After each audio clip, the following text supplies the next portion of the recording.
Bismillahirrahmanirrahim. Assalamualaikum warahmatullahi wabarakatuh. Sebelumnya perkenalkan kami dari Universitas Muhammadiyah Bandung. Di sini kami akan sedikit memaparkan salah satu distro Linux yang bernama Community Enterprise Operating System atau CentOS. Oke, tanpa banyak basa-basi lagi, kita lanjut kepada pembahasannya. CentOS atau Community Enterprise Operating System merupakan distro Linux yang cocok digunakan dalam skala enterprise atau skala perusahaan serta bebas biaya. CentOS dikode dari source code Red Hat Enterprise atau RHEL yang dikembangkan dalam sebuah komunitas yang disebut CentOS Project. Sejarah CentOS berawal dari diciptakannya CentOS dengan tujuan untuk menyediakan platform komputasi pada skala perusahaan dengan biaya gratis serta open source.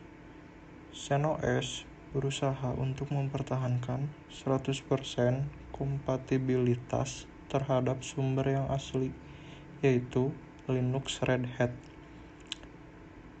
Red Hat Linux atau RHL awalnya disebut dengan Red Hat Commercial Linux yang merupakan distro Linux pertama yang memakai sistem RPM,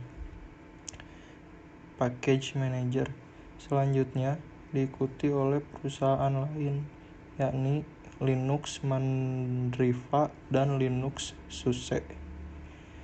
Dapat disimpulkan bahwa CentOS merupakan turunan dari RHEL yang mana RHEL merupakan produk dari Red Hat Linux yang memiliki prinsip hanya dilindungi oleh aturan merek dagang sehingga dapat digunakan untuk proses-proses bisnis di pasar.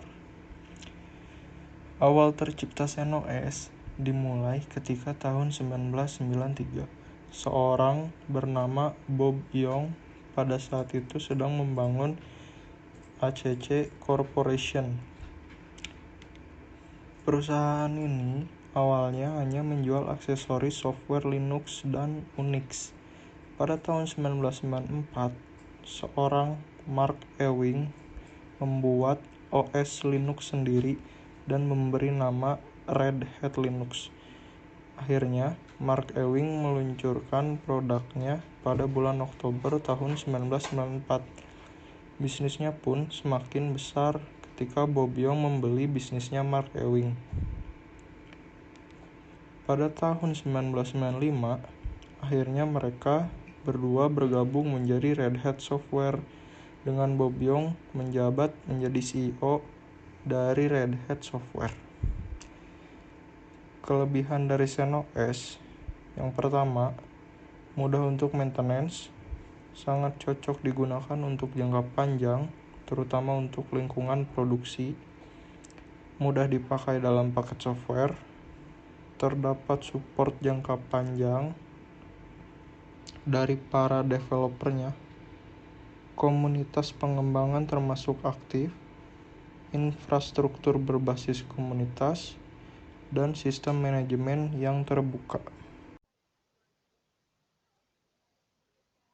Ada 6 kekurangan dari CentOS ini. Yang pertama, ada semua integrasi sangat bergantung pada distro Red Hat karena CentOS selalu keluar setelah Red Hat. Kedua, ada kurangnya dokumentasi terkait CentOS. Ketiga, ada CentOS dibangun berdasarkan Red Hat sehingga segala kekurangan Red Hat juga menjadi bagian dari CentOS. Keempat, ada enterprise yang membuat pemula itu menjadi ketakutan. Kelima, ada penampilan website CentOS yang kurang menarik. Keenam, kurangnya dokumentasi mengenai CentOS secara khusus.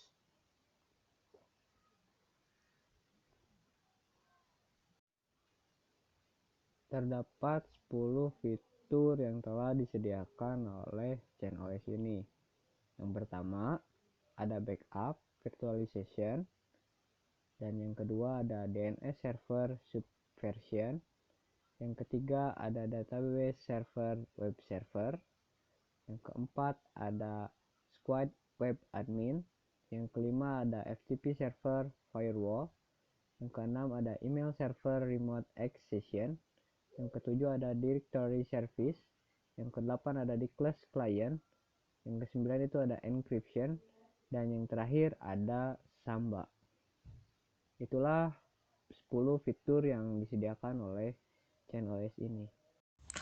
Oke, selanjutnya untuk melakukan instalasi CentOS Linux ini, pertama-tama kita siapkan CD CentOS tersebut. Lalu masukkan CD tersebut kepada CD-ROM atau DVD-ROM drive Anda. Setelah itu, restart PC Anda, maka tampilan yang akan muncul seperti ini. Lalu tekan Enter untuk memulai instalasi. Nah, selanjutnya akan tampil seperti ini. Kita pilih skip untuk langsung memulai instalasi. Selanjutnya, pilih bahasa yang diinginkan, lalu klik Next. Tentukan jenis keyboard yang diinginkan, lalu klik Next. Oke, selanjutnya tentukan tipe instalasi yang diinginkan, lalu klik Next. Nah, di sini Anda harus menentukan bagaimana cara mempartisi hard disk. Bagi Anda yang belum mengerti tentang partisi, lebih baik memilih menu Automatic Partition.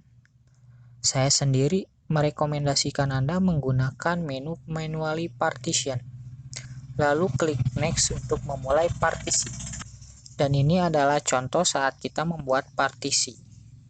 Dan ini hasil setelah kita membuat partisi.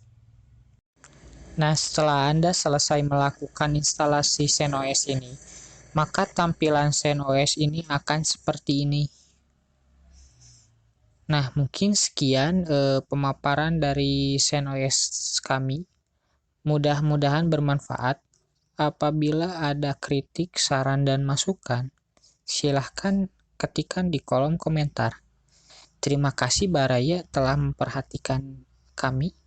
Wabillahi taufiq wal hidayah. Assalamualaikum warahmatullahi wabarakatuh.